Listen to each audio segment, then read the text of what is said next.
Welcome back, everybody. It is John Reinhardt here with Reinhardt Group LLC, and today is episode number 2 into my adventure into 3D printing. I finally have it. It's finally here. The first 3D printer I have ever purchased. I just got it the other day. I'm gonna get it all out of the box. I'll get it all assembled, and you'll be right there with me. And for everybody that's just tuning in, I am completely new to this. I have absolutely no experience in the 3D printing field. I've been trying so hard to grow my community of 3D printers. So if you're into this, hit that subscribe button, drop a comment, and I'll subscribe right back to you. So grab your goggles and your nose plugs, because we're about to dive headfirst into the Sovol SV06. Let's crack it open.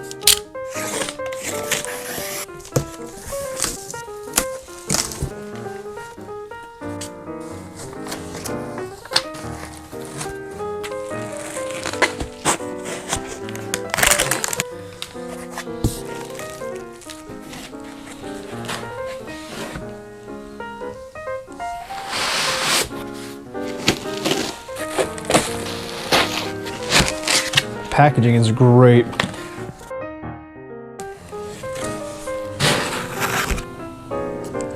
I have everything completely out of the packaging, so let's go over it real quick. This is your extruder. This is gonna be your power source right here. There's your display. Whole bunch of goodies in here. So some filament, power cord, all of my hardware. This is gonna be your bed. This is called the gantry. That's pretty much it. All we gotta do is put it all together. To get the assembly started, I'm gonna need the bed and the gantry. So let's get things cleaned up here a little bit. So I've got my bed right here, and then I've got my gantry, and of course I've got all my little hardware right here that I'm about to get out of the bag, and let's see what we're working with there. My hardware is labeled as far as step 1, step 2, and step 3. So steps right there. This is driving me nuts, sorry. So there should be 4 step 1 bolts and 4 washers that go on the end of them. And then your Allen key for step 1 is gonna be the biggest Allen key that's in the bag. I'm gonna get all my washers onto my bolts, and then I'll get the gantry propped up here, and then I'll get it put onto the bed. And these lock washers are very important because they're going to keep the bolt from sliding out. They apply outward pressure to keep the bolt in place. And on the side of the bed, you can see where the gantry is going to lock into place. There's a slot right here that the gantry is gonna slide right into. Find her holes. And she's firm there still. Those little holes right there are going to be for our bolts. There are 2 on each side. So we'll go ahead and get those screws put in here. Be careful not to cross thread any of these bolts. If you're feeling any type of resistance early on, you might just not have everything lined up right. Now I'm going to go side to side here so I don't have one side that's linked up and one side that's not. And these are going to be like changing your oil. You want them to be snug, but not too tight. You don't want to snap anything off. So step 1 is to get your gantry mounted and then get your 4 bolts put in. Don't forget your lock washers. And then step 2, we're going to attach our display right here. There are no bolts for the display. It's just going to click right into place right there. It locks in. The first thing that you'll probably notice is we have a couple cables right here. The cable we're going to be most worried about right now is going to be this black cable. This is going to connect right to our display. And EXP3 is the slot that goes in. And now we have a display. And then step number 3, we're gonna attach our power supply. 2 bolts go on this side, connect it right there, and then you can't miss the 2 yellow plugs that connect together. The bag labeled step 2, because this is the second step that we're using bolts for. We didn't have any bolts for the display over there, but we have bolts for the power supply, so 2 of them. And then we're grabbing the second biggest Allen key that's in the bag. Bolts put into place here. And then the only thing left to do for step number 3 is to get our cords attached. Got it.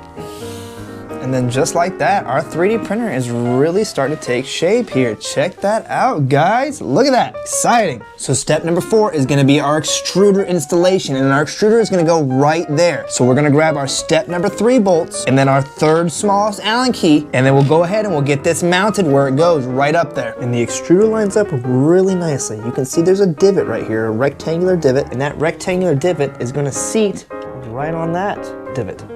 So I've got my Allen key, I've got my screws. We're gonna see if we can't get this thing put into place. I know this is gonna be a nightmare. You're not gonna wanna lose any of these little screws. Try to keep them off the carpet. If it hits the carpet, you may never find it again. First, we're gonna take our Allen key and our little screw. Look how small these little screws are. They're so tiny. That's it, it's on there. 3 bolts, all of them tightened down, good to go. Tight, but not too tight. And step number 5 is gonna be the attachment of the control box. In the control box, you can see there's a couple, they're like T's on the back of this. And your control box will seat right in there, put them down, lock them in place. Inside your little toolkit with all your bolts and everything are gonna come a little pair of snips. So we're gonna snip, we've got a zip tie right here, snip it with the snips, and then you can see where this cord runs through, and then to attach this thing, it's almost like a little butterfly. Open up the wings, put down in there, and then close your butterfly wings on it. Step number 6 is gonna be installing our filament holder, and I'll bring you in here so you can kind of see 2 gold holes right there, and that is where we're gonna attach our filament holder. So I've got my step 4 number bag of bolts. Get those out, 2 bolts, grab the key. It's gonna be your big Allen key. That is screwed on there, both tight as can be. So we need to attach our roll here, and the roll comes with it's almost like a little plastic washer. Shove it through there. You can see how it lines up. Pretty self-explanatory, it's pretty easy. And then your filament just plops right up there. Easy peasy. And then after we get the filament holder attached, the only thing we really need to do now is get our power cord plugged in. And then we have a little white one here. This is our Z-axis, so we get that plugged in. Okay.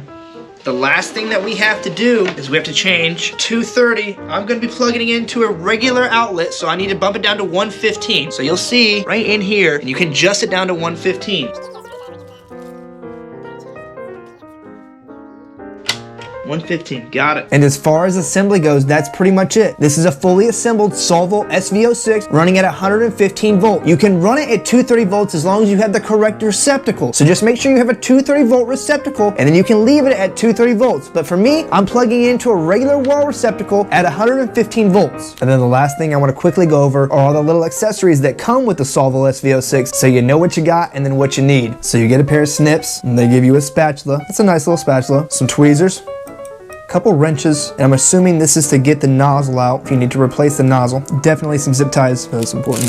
They give you a little tool here, a 6mm tool, an extra nozzle, and then they also give you an SD card with a USB connection. So you can just take that SD card, plug it right in there, and then it's got a USB connection. You can plug it right into your computer. It gives you some type of special small spring. I don't know exactly where this goes or exactly what it does, but I'm sure I'll find out soon enough. And then there was nothing in the owner's manuals that said I had to return the Allen keys, so you get 5 Allen keys with this bad boy as well. And then a roll of filament. You're also gonna get an SV06 user manual, which will have everything in there that we pretty much covered today. It also has stuff in there touching base on the bed leveling. You have to make sure that your bed is level. It gives you a leveling guide. It's still a very complicated process, so make sure you hit that subscribe button. My next video will be a full video on how to level your bed. And guys, that's pretty much all I have for the Sovol SV06. I can't thank you enough for watching. I'll see you next time with the bed leveling video. See you guys.